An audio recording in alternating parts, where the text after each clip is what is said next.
Hi, I'm Chad Torgerson with Directional Faith, and today we're going to be talking about how do you follow God's will for your life. And the topic that we're going to talk about is adapting a life that is always discerning. So if you'd like to figure out what that means, stick around and I'll let you know.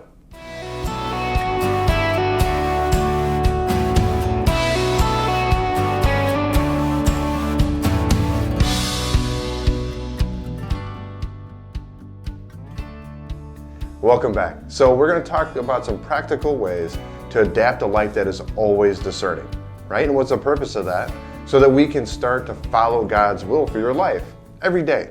Not just in the big picture, not just with, the major life events that we think of, but in your daily life to start following God's will and taking actual steps that you can use to get there. But before we go any farther, make sure you hit the like and subscribe button so that you can see new videos as they come out on the channel.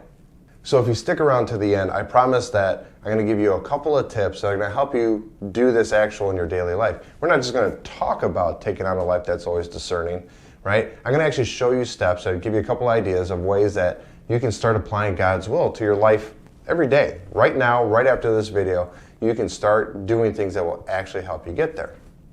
So the focus of this talk is actually, I've been reading this book for school called ALWAYS Discerning.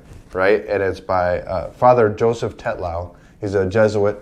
And, it really inspired me because it's one of the things that I love most about Ignatian spirituality is taking on this lifestyle of discernment, right? A lot of times when we talk about discernment, we talk about discerning the bigger choices in life.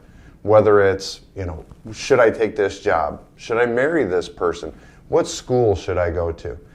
That we talk about the bigger decisions, but really that's not what Ignatius wanted. He wanted us to take on a life that is always discerning, a life where discernment becomes a practical part of our daily life. That in life, in those little decisions that we make, right? It's those little decisions that start to add up to that big decision. We talk about all these big decisions that we make, but you'll never actually get there if you don't daily take steps to actually put that plan into progress. So if we were to talk about discerning and deciding what you want to do with your life, none of it's going to matter if you can't actually put it into practice. Jesus loved to speak in parables, and so do I. I love to tell stories. So one of the stories I'd like to talk about was my time in the military. One of the things that they used to teach us was land navigation, they called it. And basically it's what you think it is. It's how you learn to get from point A to point B, basically using a compass and a map, right? It's the ability to navigate from one point to the next. And of course, in the military, this is an important thing to do. Before there were GPSs and everything else, you had to figure out how to get, from somewhere in the middle of the woods or desert and get to the next point in the woods or desert. And you didn't have all this fancy technology to do it. And the thing is, too, sometimes that technology fails, so they wanted us to be able to do this whether we had a GPS or not. Now, I won't claim to be an expert in land navigation, but you can ask my wife. I've never been lost, right? Well, at least I've never had to ask for directions. So they would actually take us and they would drop us off out in the middle of the desert. And we would be given these series of points that we had to go find. And the first thing that we would have to do is stop, take out our compass, and figure out what direction that we needed to head, how far we needed to go, do all those things. And to me, this is what discernment is like. When we talk about those big life decisions, when we talk about career choices, school choices, relational choices, we're talking about, that first step of figuring out where you're at on the map and where you want to go, right? You lay out the overall big plan for your life. And so we can use that as our idea here that we're going to stop, we're going to map out exactly where we want to go. So once you've mapped out where you want to go, obviously the next step is to start heading there.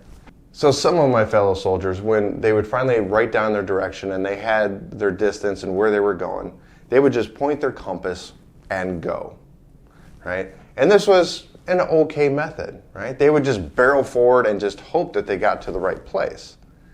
Now the Army had it set up though to where there were kind of some false positives. There were some stakes out there. You had to go and find a specific stake, whether it was, Alpha 3 or Bravo 9, and you had to find these stakes in the ground that said, this is my final spot. This is what I'm trying to find. It was a test. So a lot of these guys would end up at the wrong marker and not realize it. Because really when it came down to it, they were just taking their best guess. They were plotting forward on a direction, and they weren't really, keeping track to make sure that they were going in the right direction. And eventually what would happen is many times they would veer off track and they would lose course. And when it comes to our spiritual life, it's the same thing. If we only stop and plan a general direction for our life and we say, oh, this is God's will for my life, and then we just barrel forward, chances are we're going to fall off course. We're going to lose sight of where we're supposed to be and eventually not end up where God originally intended us, because we're not taking the time and the care and the caution to make sure that we're staying on course. Now let's pause for a second, because I'm not as hardcore as these guys were in that video. I worked on Patriot missiles for a living, which I guess kind of makes me a rocket scientist, doesn't it? Yeah, but I know my family would probably think that, me being in charge of the button that fire a missile the size of a bus was probably a really bad idea. Anyways, back to the video. So one of the things that the military wanted to teach us was that you don't just barrel forward. You don't just, head off in a direction and hope for the best. That as you're walking, that if we had a kilometer, a click as we called it, if we had a kilometer to go, we would actually stop every 100 meters, every 200 meters, and stop and relook at our compass and make sure that we're still heading in the right direction. That we wouldn't just sit there and go off and hope for the best, that we were ensuring that we were heading in the right direction. And that is the purpose of taking on that always discerning mindset, is that discernment isn't a one-time deal that you do at the beginning, you decide at a solution and you just go forward with it. You actually have to take the time to make sure that you're following the path that God laid out for you. It seems easy enough, right? But why don't more of us do it? Why did more of my buddies fail that land navigation test? Because they weren't willing to take the time to do it. So eventually what happened is they had to do it all over again. Or maybe they even failed out of that course that we were taking. So you can take the time to actually sit there and walk 100 meters, stop, and recheck the compass again and make sure that you're going in the right direction. What some of us actually did, though, was we literally just held the compass in our hands and held it out. And so as we walked along, we were following and watching the compass the whole way. And so we never took our eyes off of that compass. We never lost sight of that direction. And that's when you get into that always discerning mode, right? Which I think takes a little more practice, and it's a little more of a slower path and a slower way of getting there. But if you do it, it'll pay off in the long run. But it takes some time to really kind of get accustomed to that. So here's where the tips come in that I promised. And the first one I talked about was using the daily examine.